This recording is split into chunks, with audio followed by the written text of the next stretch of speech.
that I have permission to complete my remarks before the roll call. Without objection. And thank you, Mr. President. I will not go long before the roll call because I know how this place works, so thank you. Yesterday, Mr. President, we celebrated Labor Day, a day when Americans come together to honor all the people who make this country work. I know the presiding officer from the Junior Senator from Massachusetts is one of the strongest supporters, not just of Labor Day, but the labor movement behind Labor Day. Whether you punch a clock, swipe a badge, earn a salary, or make tips, whether you're caring for children or an aging parent, all work has dignity. For too many Americans, we know hard work simply hasn't paid off the way that it should. We're working to change that. We're making real progress.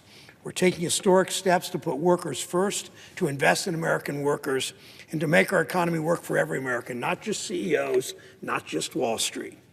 Just last week, the Department of Labor proposed a new rule to make millions of workers eligible for overtime pay. We've been working on this for years because if you put in extra hours, you should be paid for those extra hours. It will put money in Ohioans' pockets. More than 100,000 Ohio workers will finally receive the overtime pay when they put in overtime work. Imagine that they haven't, but they haven't, the way this Congress and former presidents have let this happen. Long time coming, the fight's not over. We need to pass my Restoring Overtime Pay Act to provide workers financial security by ensuring that overtime pay is permanently protected regardless of who is in the White House. The important step forward comes after we pass the most pro-worker infrastructure bill in history with the strongest Buy America provisions in history. Means more opportunities for workers in the trades all over Ohio, repairing roads, laying broadband cable, replacing lead pipes, building bridges, fixing water systems, more work for American factories making the goods used to build our infrastructure. We passed the CHIPS Act to bring our supply chains home, ensure the technology of the future is made in America. It provides Davis-Bacon protection. That means they get union wages and union benefits for the workers creating these state-of-the-art factories like the one in Licking County, Ohio, just east of Columbus. We passed the Inflation Reduction Act with prevailing wage and strong Buy America rules. These are big wins for workers, the biggest wins and the most frequent wins for workers we've seen in a generation. The biggest steps we've taken in decades to create an industrial policy that puts our most valuable resources, American workers, first.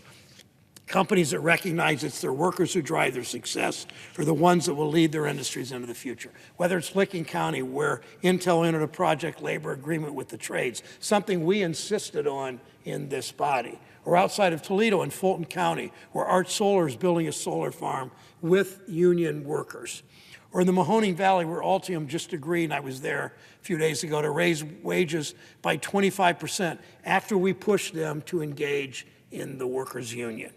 I was in Lordstown talking with those workers at UAW Local 1112. There's a lot of history in that building, Mr. President. The pictures and the signs on the wall tell the story of the Ohio auto industry, the decades that workers spent building this industry, building the middle class in the Mahoning Valley. They tell the story of politicians who sold out Ohio workers to corporations that wanted cheap labor. You see the last Chevy Cruze sign on the wall as a reminder of what trade agreements did to places like the Mahoning Valley or my home in Mansfield, Ohio. But workers are resilient. Many of the workers I talked with last week worked at the old Chevy Cruze plant. Now they're making the batteries that will power the next generation of cars and trucks. They're ready to lead the auto industry in the future. They just need fair pay and a safe workplace and protections on the job. Altium needs, this is the GM Korea company, formed into a company called Altium. They need to agree to a fair permanent union contract that will be the gold standard and template for all EV contracts. That means honoring the UAW master agreement. A union card means higher pay, it means better benefits, it means greater retirement security, it means safer workplaces, it means more control over your schedule. It means a middle-class life. My wife, at the age of 16, growing up in the far northeast corner of Ohio in Ashtabula, at the age of 16, she had an asthma attack. Her dad's union card allowed her to have an ambulance take her to the Cleveland Clinic for 2 weeks, about an hour drive. Without that union card, she probably would have died. He was a utility worker, had carried that union card for 35 years. We shouldn't have to settle for less. We lay down a new marker. The jobs of the future should be good-paying union jobs. Jobs where you build a life and a career and see a future. For too long, we haven't had enough of those opportunities. Last week, I joined the Building Futures in Columbus for the graduation of their 7th class. Nothing quite like it. They're making more training programs, more apprenticeships, more opportunities to get people of all ages involved in the trades. Most were Columbus City School graduates. Few of them had union members in their families. Few of them had the kind of opportunity that a union card brings. These pre-apprentice programs means that upon their graduation from this pre-apprentice program, they will be able to become a bricklayer or an insulator or a millwright or an electrician or a carpenter or a plumber or a pipe fitter or a laborer or an operating engineer. It means good paid, skilled union jobs are accessible to everyone that look like America. Of course, we know what workers are up against when they organize. Corporations unleash all their power to fight their own workers, too often illegally. That's why I will never stop fighting, as I know the presiding officer is, to pass the Protecting the Right to Organize Act. We honor the workers this week who built the country and the progress we've made. Mr. President, I wear in my lapel a depiction of a canary in a cage. The mine workers 100 years ago, 120 years ago, took a canary down to the mines. If the canary died, the mine worker got out of the mines. He didn't have a union in those days strong enough or a government that cared enough to protect him. He really was almost always a he on his own. And look what we've done since then. Look what this was given to me by a steel worker at Workers' Memorial Day, but look what we've done since then. We've passed child labor laws, we've passed collective bargaining laws, we've passed Social Security and Medicare and all the kinds of things that have made middle-class workers, given them the opportunity we should have as a country.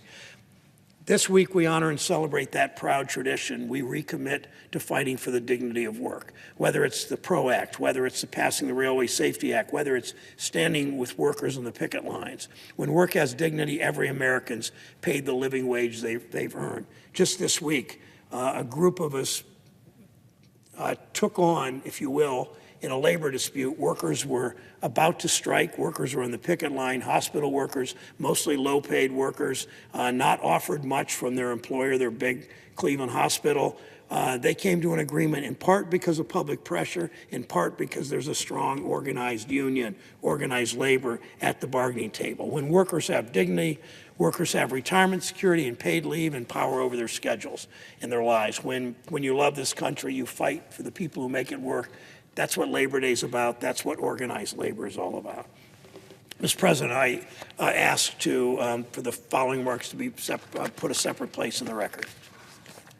Without objection. Thank you, Mr. President. Mr. President, I urge my colleagues to join me in confirming Philip Jefferson as Vice Chair of the Federal Reserve, Lisa Cook and Adriana Kugler to be Board of Governors of the Federal Reserve System. The Senate will be voting on Dr. Cook and Dr. Kugler's nomination in the next few days. These three nominees are talented economists, dedicated public servants. They're historic nominees who will bring diverse perspectives to the Fed.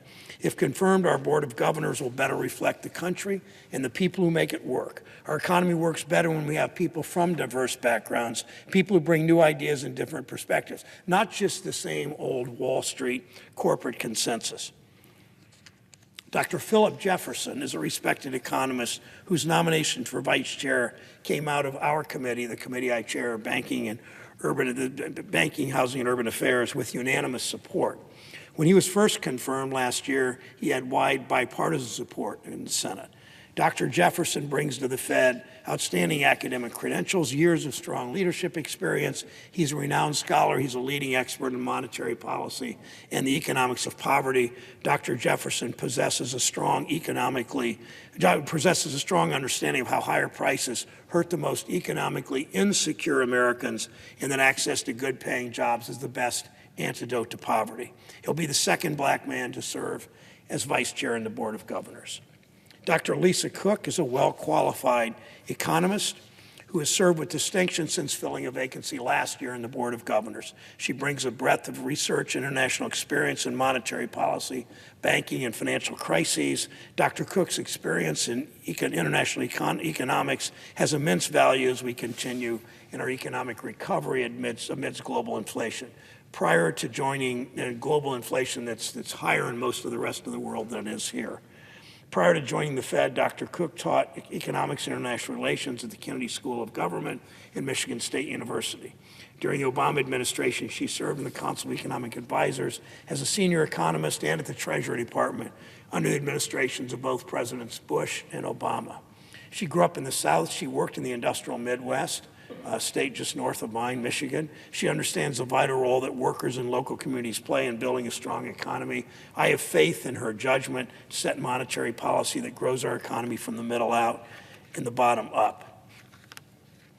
Last year, her character was attacked. Her credentials were questioned. It was an underhanded, unfair attack on an eminently qualified woman of color. She's overwhelmingly proved her naysayers wrong. She's brought a level-headedness and data-driven focus to monetary policymaking. I would like to take a moment to thank Senator Rounds of South Dakota for his open-mindedness and support of her confirmation. He listened to her answers, he looked at her record, and he enthusiastically supported her. I wish all my colleagues would do that. She'd be the first black woman confirmed to a full 14-year term on the Federal Reserve Board, first in over 100 years. It was started in 1913, never been an African-American woman that's been reconfirmed. She will be the first. Last, Mr. President, Dr. Adriana Kugler is one of the nation's labor economists, top labor economist with an impressive record of both government and academic service. She's unquestionably qualified. She possesses bipartisan support from top economists and civil rights organizations. She serves as the executive director of the World Bank. She was confirmed via unanimous vote in the U.S. Senate for that job. She's played a critical role in the global economic recovery. Prior to serving at the World Bank, she was an economist at the Department of Labor and taught economics and public policy at Georgetown. First-generation American, the daughter of Colombian immigrants, Dr. Kugler has first-hand knowledge of runaway prices and limited employment opportunities. During her nomination hearing testimony, she shared how witnessing adversity and poverty in the country she was born in deepened her understanding of the need for fighting inflation and promoting full employment. She'll be the first Hispanic American to serve on the Board of Governors, again, in the history of the Federal Reserve beginning in 1913. Her confirmation will be a critical step forward in bringing more diverse perspectives to our nation's central bank, not just diversity in the way these nominees look, but diversity in the way they think, something we've simply not seen much of in the kind of elitist institutions in these kind of elitist institutions like the Board of Governors of the Federal Reserve. I strongly urge my colleagues to join me in supporting Dr. Jefferson, Dr. Cook, Dr. Kugler's nomination. All have bipartisan support, so we have all 7 seats in the Board of Governors filled with qualified experts helping in our economic recovery. I spoke to Chair Jerome Powell today about this and some other things. We discussed how important it is that the Fed that we have all 7 spots in the Federal Reserve confirmed. It's been a long time since we've done that. This week is our opportunity. I ask my colleagues to move forward in these nominations, and I yield the floor.